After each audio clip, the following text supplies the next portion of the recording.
Hi everyone, Kali পুজো তো হলো, কিন্তু সবাই মিলে ঘুরতে না গেলে হয় বলো? সবাই ভাই বোনরা মিলে আমরা তাই গেছিলাম কালী পুজোর ঠাকুর দেখতে। ঠাকুর দেখাটা উদ্দেশ্য নয়, কিন্তু উদ্দেশ্য ছিল সবাই মিলে একটু ঘোরা ফেরা, খাওয়া দাওয়া, মজা করা। কেন বললাম বলো তো কথাটা? লক্ষ্য করলে দেখতে পাবে আমরা কিন্তু কেউ ঠাকুর দেখতে যাব বলে সেজেগুজে বেরোয়নি। উঠলো বাই তো কটক যায়, আমাদের অবস্থাটা এইরকম।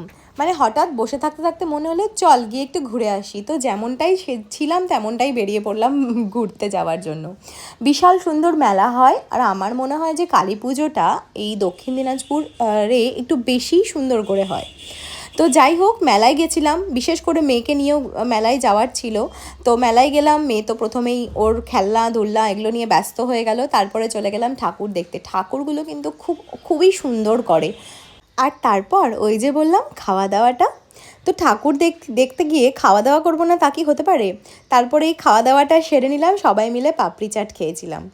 টেস্ট বলবো না খুব একটা ভালো ছিল, বাট ঠিক আছে ছিল। তারপরে খাওয়া দাওয়া কমপ্লিট করে এই দেখো আরেকটা প্যান্ডেলে এসে দেখি এখানে তো সুন্দর ভাল্লুক নাচ হচ্ছে, আর আমার মেয়ে তো এটা দেখেই দাঁড়িয়ে পড়লো। প্রথমে তো ভীষণ ভয় পাচ্ছিল, তারপরে বেশ এনজয় করলো। তারপরে এই তো ব্যাস বাকি প্যান্ডেলগুলো ঘুরে আবার আমরা বাড়ি ফিরে এলাম। কালী পুজো কিন্তু ভীষণ এনজয় হয় মামার বাড়ি। দেখা হচ্ছে এরপরে নেক্সট কোনো মিনি ব্লগে। চ্যানেলটা যাদের সাবস্ক্রাইব করানি অবশ্যই সাবস্ক্রাইব করে দিও, আর ভালো লাগলে একটা লাইক কমেন্ট করে জানিও যে কেমন লাগলো।